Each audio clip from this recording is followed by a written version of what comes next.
Good morning, Ashwarma here. Yes. Guest ഹൗസിലോ? Oh yes, തീർച്ചയായും. ഇല്ല, വൈകില്ല, ഇപ്പൊ തന്നെ പുറപ്പെടുകയാണ്.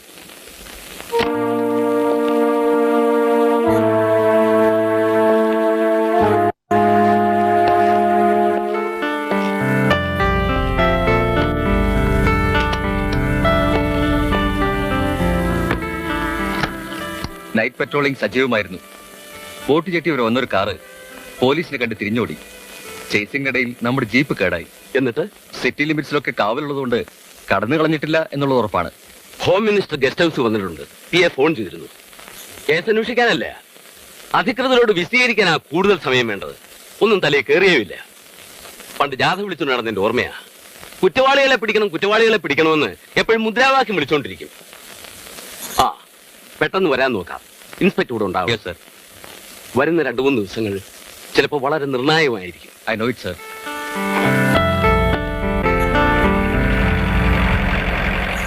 എന്നെ കൊണ്ട് ഇത്രയൊക്കെ ചെയ്യാൻ പറ്റൂ. എന്റെ ബുദ്ധിമുട്ട് നിങ്ങൾ കുറച്ച് മനസ്സിലാക്കണം. എന്റെ സ്ഥാനത്ത് വരുമ്പോഴേ നിങ്ങൾ കുറച്ചു നേരം പുറത്തു പോയിരിക്കും. ഇരിക്കൂ മിസ്റ്റർ വർമ്മ.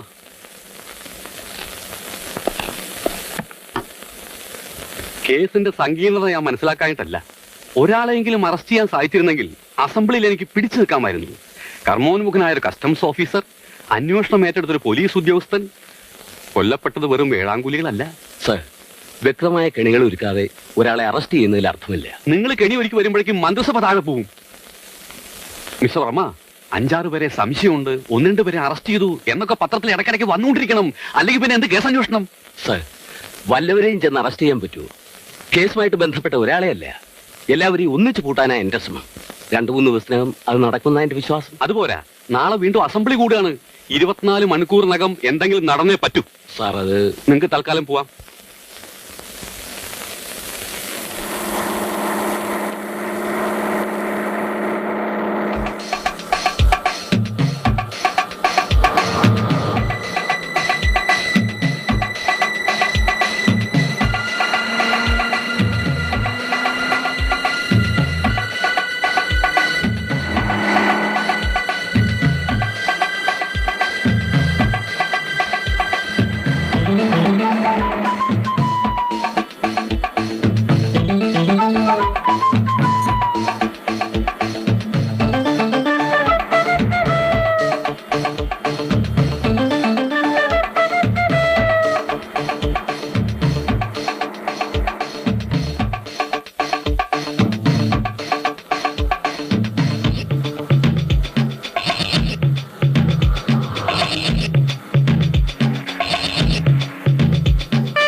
DIGയുടെ കോൾ ഉണ്ടായിരുന്നു.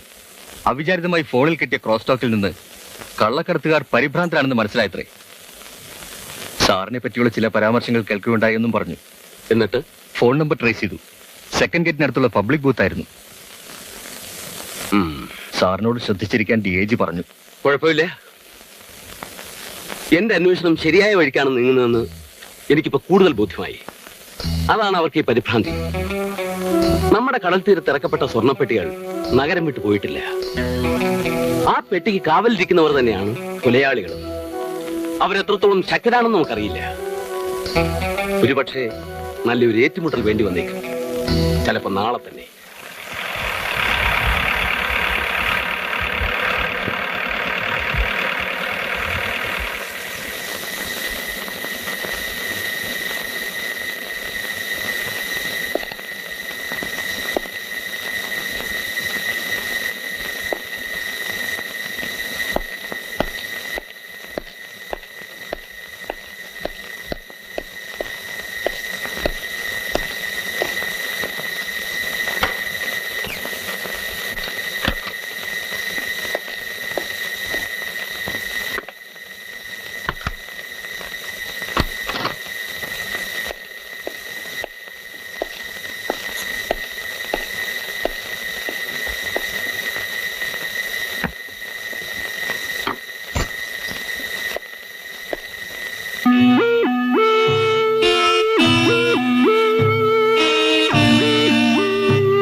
അധികാരത്തിന്റെ ശീതള ഛായയിൽ അധ്വാനിക്കുന്ന ജനവിഭാഗത്തെ മറന്ന് നാടിന്റെ ക്രമസമാധാന നില തകരാറിലാക്കിയ ആഭ്യന്തരമന്ത്രി രാജിവെക്കുക. മന്ത്രിയുടെ രാജി ആവശ്യപ്പെട്ട് ഇന്ന് ഈ നഗരത്തിൽ നടക്കുന്ന കരിങ്കൊടി പ്രകടനത്തിൽ പങ്കുകൊള്ളാൻ ജനാധിപത്യ വിശ്വാസമായ നാട്ടുകാരോട് ഞങ്ങൾ അഭ്യർത്ഥിക്കുകയാണ്, അപേക്ഷിക്കുകയാണ്. ജനവഞ്ചകനായ ഒരു ആഭ്യന്തരമന്ത്രിക്ക് പന്താടാനുള്ളതല്ല ഭരണമെന്ന് ബോധ്യപ്പെടുത്താൻ എത്ര മണിക്ക് റിപ്പോർട്ട് ചെയ്യണമെന്നാണ് പറഞ്ഞിരുന്നത്? സംസ്ഥാനത്തിന്റെ ആഭ്യന്തരമന്ത്രി എത്ര മണിക്കൂർ നേരം മിസ്റ്റർ മോഹൻദാസിനെ കാത്തിരിക്കണം? രാവിലെ ചോര ഛർദ്ദിച്ചു സാർ. എന്തിന്? ചോര ഛർദ്ദിക്കാൻ മാത്രമുള്ള രോഗം എന്താണെന്നാ ചോദിച്ചത്? വളരെ ഗുരുതരമായ രോഗമാണെന്നാണ് സാർ പറഞ്ഞത്. രോഗത്തിന് പേരില്ലേ? പേര് ആരും വ്യക്തമായി പറഞ്ഞില്ല സാർ. മെഡിക്കൽ സയൻസിൽ ഇതോടൊപ്പം ഒരു പുതിയ രോഗത്തിന്റെ പേര് പൊട്ടിമുളയ്ക്കുമായിരിക്കും. ചിലപ്പോ. സ്കാനിങ് കഴിഞ്ഞതേ ഉള്ളൂ, റിപ്പോർട്ട് വന്നിട്ടില്ല. ഇത്രയും പ്രധാനപ്പെട്ട കേസിന്റെ ചുമതല ഏൽപ്പിക്കാൻ നേരത്താണോ സ്കാനിങ്ങും മണ്ണാങ്കട്ടൊക്കെ? Please excuse me sir. രോഗം ഒരു ക്രൈം അല്ല. ക്രിമിനൽസിനെ പിടികൂടുന്ന ഉത്തരവാദിത്തത്തിൽ നിന്ന് പോലീസ് ഉദ്യോഗസ്ഥന്മാർ മുടന്തൻ ന്യായങ്ങൾ പറഞ്ഞ് പിന്മാറുന്നത് അതിഭയങ്കരമായ ക്രൈമാണ്. നിരവധി ഡോക്ടർ സർട്ടിഫിക്കറ്റുകൾ ഞാൻ കൊണ്ടുവന്നിട്ടുണ്ട് സാർ. ചുരുങ്ങിയത് 6 മാസത്തേക്കെങ്കിലും വിശ്രമം വേണമെന്നാ വിദഗ്ധന്മാരുടെ അഭിപ്രായം. ഇതിലും ഭേദം താങ്കൾ മരിച്ചുപോയതായ ഒരു സർട്ടിഫിക്കറ്റ് കൊണ്ടുവരുന്നതായിരുന്നു. കള്ളക്കടത്തുകാർ തന്നെയാണ് അശോക് വർമ്മയെ തട്ടിയത്. സ്വർണം പൂഴ്ത്തിവെച്ച സ്ഥലത്തേക്ക് എത്തിപ്പെടാനുള്ള സകല വഴികളും വർമ്മ രേഖപ്പെടുത്തി വെച്ചിട്ടുണ്ടായിരുന്നു എന്നാണ് അറിഞ്ഞത്. വർമ്മയുടെ ബ്രീഫ് കേസും കൊലപാതകൾ കൊണ്ടുപോയി. കള്ളക്കടത്തുകാർ വളരെ സംഘടിതരാണെന്നാണ് എനിക്ക് തോന്നുന്നത്. അക്കാര്യത്തിൽ സംശയമില്ല. ഈ നഗരത്തിൽ പല രൂപത്തിലും ഭാവത്തിലും അവരിപ്പോൾ ഒളിച്ചിരിക്കുകയാണ്. ഏത് രൂപത്തിലാണ് സാർ? ഡിപ്പാർട്ട്മെന്റിന് വലിയ നാണക്കേട്. അശോക് വർമ്മയുടെ മരണം ഒരു കനത്ത അടിയായി. മോഹൻദാസിന്റെ പിന്മാറ്റം മറ്റൊരു നാണക്കേട്. സാർ 11:30 എക്സ്റേ എടുക്കണം. പോണം. Sir files.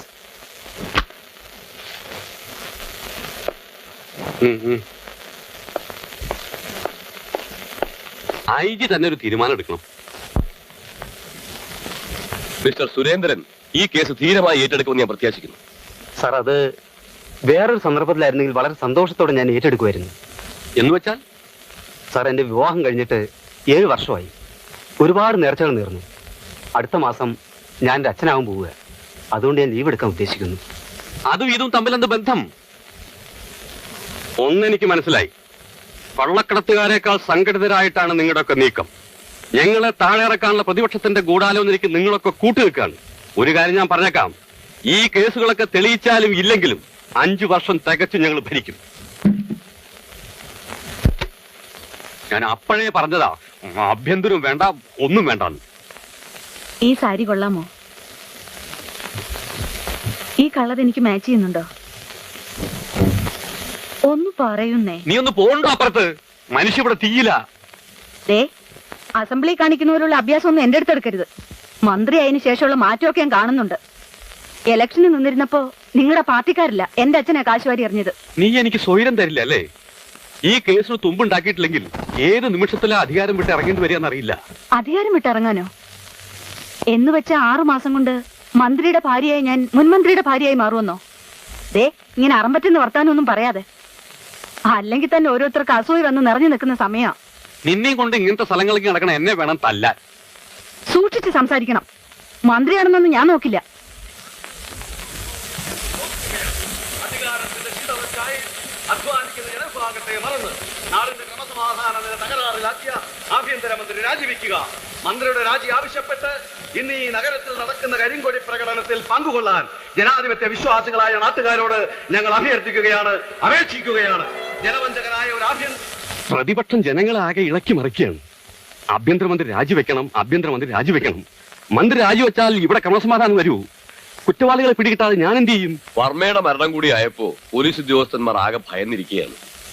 ഈ കേസ് ഏറ്റെടുക്കുന്നതിലും നല്ലത് ആത്മഹത്യയാണെന്നാ പലരുടെ അഭിപ്രായം. ഒരു കണക്കിന് അതാ നല്ലതും. മറ്റൊരു ഐഡിയയുമായിട്ടാണ് ഞാനിപ്പോ വന്നിരിക്കുന്നത്. അന്വേഷണം വേണ്ടെന്നായിരിക്കും. എന്ത് ഐഡിയ അതിൽ കൊള്ളാൻ പെട്ടെന്ന് വേണം. ഈ കേസ് CBI ഏൽപ്പിക്കണമെന്നാണ് പലരും പറയുന്നത്. പക്ഷെ അതിനു മുമ്പ് നമുക്കൊരു അവസാന ശ്രമം കൂടി നടത്തി നോക്കാം. വളച്ചുകെട്ടില്ലാത്ത കാര്യം പറയാൻ നിങ്ങൾ ഇതുവരെ പഠിച്ചിട്ടില്ല. സാർ ക്ഷമിക്കണം, വളച്ചു കെട്ടാതെ ഈ കാര്യം പറയാൻ ഒക്കുകയില്ല. ഡിപ്പാർട്ട്മെന്റിന്റെ കീഴ്വഴക്കങ്ങളിൽ കാണാത്ത ഒരു പുതിയ ഐഡിയയാണ് ഞാൻ അവതരിപ്പിക്കുന്നത്. പറയണം. 6 മാസങ്ങൾക്ക് മുമ്പുള്ള ചില പത്രവാർത്തകൾ സാർ വായിച്ചു കാണും. ഇല്ല, മന്ത്രി ആയ പിന്നെ ഞാൻ പത്രം അധികം വായിക്കാറില്ല. സാർ ശ്രദ്ധിച്ചു കേൾക്കണം. ഇന്ത്യയിലും വിദേശത്തും വേരുകളുള്ള അതിവിപുലമായ ഒരു കള്ളക്കടത്ത് സംഘത്തെ 6 മാസങ്ങൾക്ക് മുമ്പ് മദ്രാശി വെച്ച് പിടികൂടി. അനന്തൻ നമ്പ്യാർ, ഗോവയിലെ പെരേര തുടങ്ങിയ ഭീകരന്മാർ ഇന്ന് ഇരുമ്പഴിക്കുള്ളിലാണ്. അതുകൊണ്ട് കുപ്രസിദ്ധനായ അന്താരാഷ്ട്ര കൊലയാളി പവനായിയെ വളരെ നിസ്സാരമായി കൊന്നു. കോടിക്കണക്കിന് രൂപയുടെ മയക്കുമരുന്നുകൾ പിടിച്ചെടുത്തു. ഈ അത്ഭുതങ്ങൾ സാധിച്ചെടുത്തത് ആരാണെന്ന് അറിയാമോ? ഇല്ല. ചെറുപ്പക്കാരായ 2 മലയാളികൾ. ആ മലയാളി കുട്ടികൾ ഇന്ന് തമിഴ്നാട് ക്രൈംബ്രാഞ്ചിന്റെ രോമാഞ്ചമാണ് സർ. ആഹാ. ഈ അന്വേഷണത്തിനായി അവരുടെ സേവനം പ്രയോജനപ്പെടുത്തണമെന്നാണ് എന്റെ ശക്തമായ അഭിപ്രായം. ഈ ഒരു പ്രത്യേക സാഹചര്യത്തിൽ തമിഴ്നാട് ഗവൺമെന്റ് നമ്മുടെ റിക്വസ്റ്റ് തള്ളിക്കളയാനിടയില്ല. കീഴ്വഴക്കങ്ങൾ എന്തായാലും എല്ലാ തടസ്സങ്ങളും നീക്കി തമിഴ്നാട് സർക്കാരിൽ പ്രഷർ ചെലുത്തി പ്രഗത്ഭരായ ആ 2 CID-കളെ ഇവിടെ വരുത്താൻ ഞാൻ തീരുമാനിച്ചു കഴിഞ്ഞു.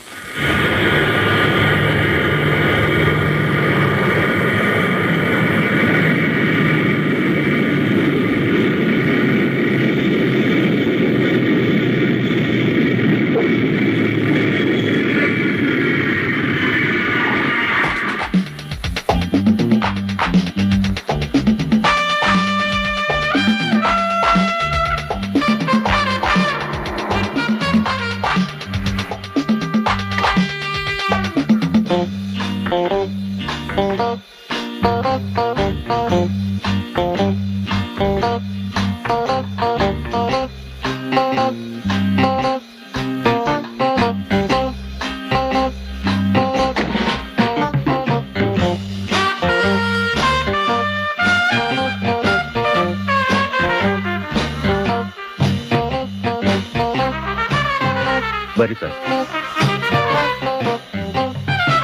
സാർ, ഇതാണ് വഴി. അകത്തേക്കുള്ള വഴി ഇതാണ്. സേഡികളുടെ വഴി ഏതാണെന്ന് സേഡികൾക്കറിയാം. Yes, come on.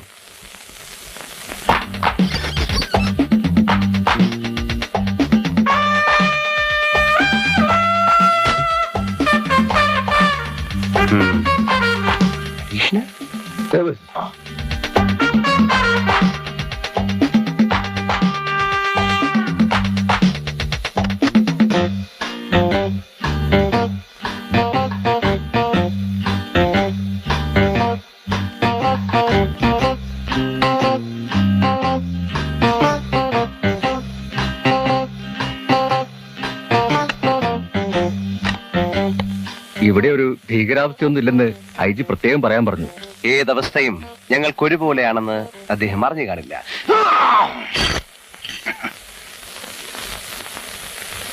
കള്ളക്കടത്തുകാർക്കെതിരെ നീങ്ങിയ പോലീസ് ഉദ്യോഗസ്ഥന്മാർ ഒന്നിനു പിറകെ മറ്റൊന്നായി കൊല്ലപ്പെടുന്നു എന്നുള്ള വാർത്ത കണ്ട് ഭയപ്പെടരുത് എന്നാണ് അദ്ദേഹം ഉദ്ദേശിച്ചത്. ഭയപ്പെടാനോ? ഞങ്ങളോ? അപ്പൊ ഞങ്ങളുടെ പൂർവ്വചരിത്രമൊന്നും അദ്ദേഹം അറിഞ്ഞു കാണില്ല.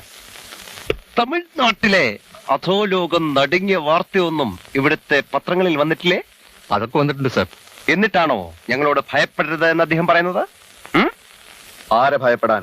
മദുരാശിയിലെ അനന്തൻ നമ്പ്യാരേക്കാൾ വലിയ ഭീകരനൊന്നും ഈ നഗരത്തിലുണ്ടെന്ന് തോന്നുന്നില്ല. അഥവാ ഉണ്ടെങ്കിൽ തന്നെ ഞങ്ങൾ കാലുകുത്തിയ ഇന്ന് ഈ നിമിഷം തന്നെ അവന്മാർ നെട്ടോട്ടം ഓടി തുടങ്ങും.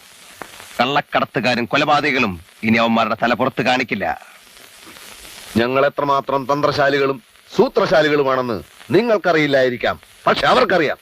ഞങ്ങൾക്കും അറിയാം സാർ. എങ്കിൽ ഇത്തരം ബാലിശമായ സംസാരം നിർത്തൂ ഇൻസ്പെക്ടർ.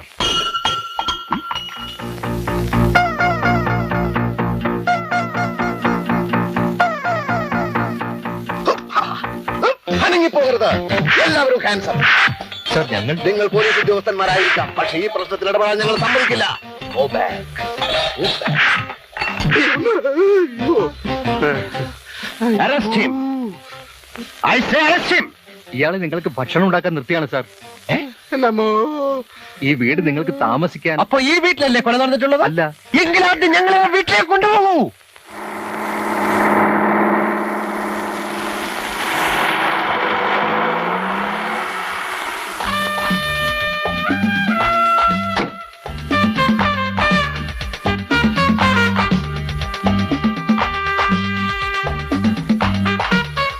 തുറക്കൂ.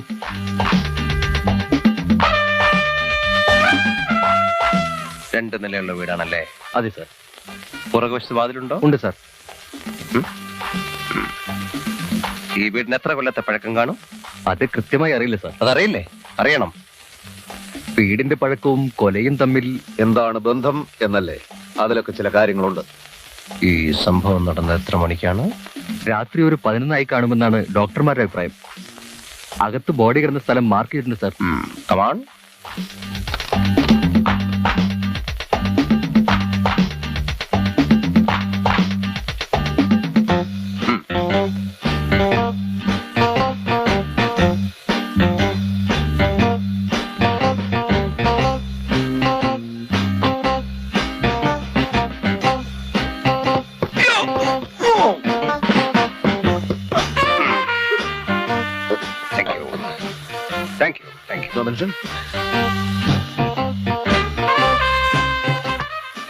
സാർ ബോഡി കിടന്നിരുന്ന അകത്തെ മുറിയിലാണ്. Yes, I no.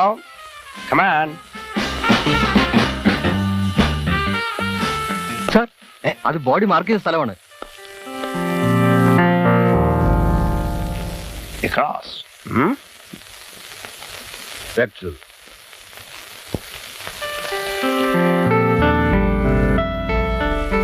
ഇത് തലയല്ലേ? അല്ല സാർ, അത് കാലാണ്. ഇത് കൈ, ഇത് തല. മാർക്കിംഗ് ഒന്നും കറക്റ്റ് അല്ല. മാർക്കിംഗ് കറക്റ്റ് ആണ് സാർ. ആര് പറഞ്ഞു? അത് നിങ്ങളാണോ തീരുമാനിക്കാൻ? സാർ അത് എങ്കിൽ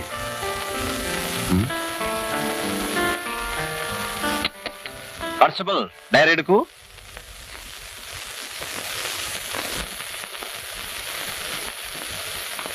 ആ ടേപ്പും എടുക്കൂ കോൺസ്റ്റബിൾ. എന്നിട്ട് വാതിൽ നിന്ന് ഈ ബോഡി കിടന്ന ദൂരം അളക്കൂ.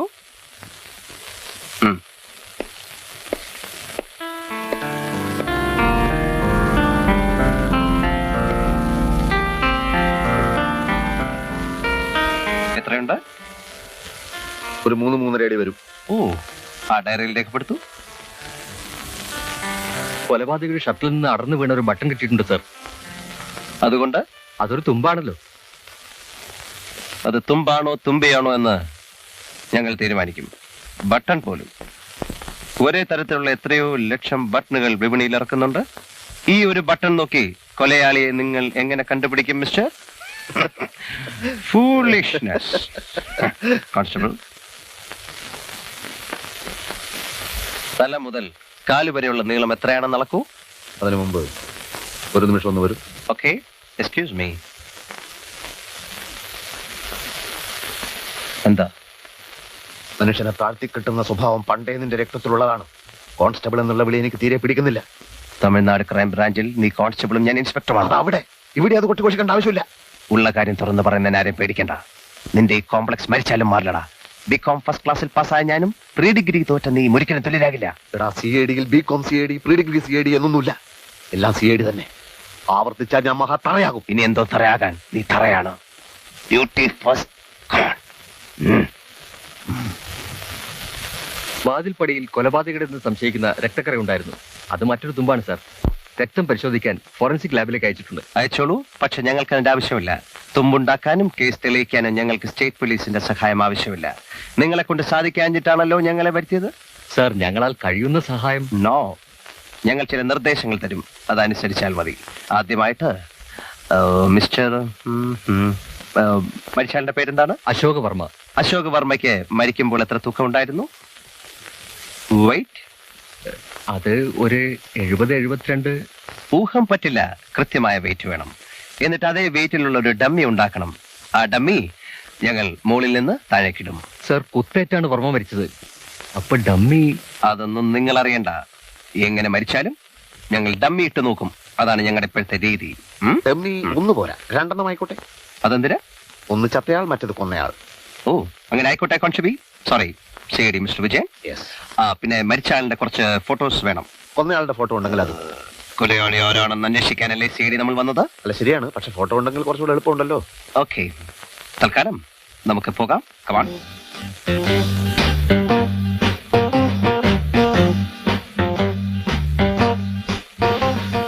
മദിരാശിയിലെ എത്രയോ പ്രമാദമായ കേസുകൾ തെളിയിച്ചിട്ടാണ് ഞങ്ങൾ വന്നിരിക്കുന്നത്. കൊലപാതകി എത്ര സമർത്ഥരായാലും ഞങ്ങൾ അവനെ അകത്താക്കും. കൊലപാതകി കൂട്ടത്തിലോ മറ്റോ ഉണ്ടെങ്കിൽ മര്യാദക്ക് സ്വയം കീഴടങ്ങുന്നതാണ് നല്ലത്. ഞങ്ങളുടെ കയ്യിൽ നിന്ന് രക്ഷപ്പെട്ട് കളയാമെന്ന് ആരും മോഹിക്കണ്ട.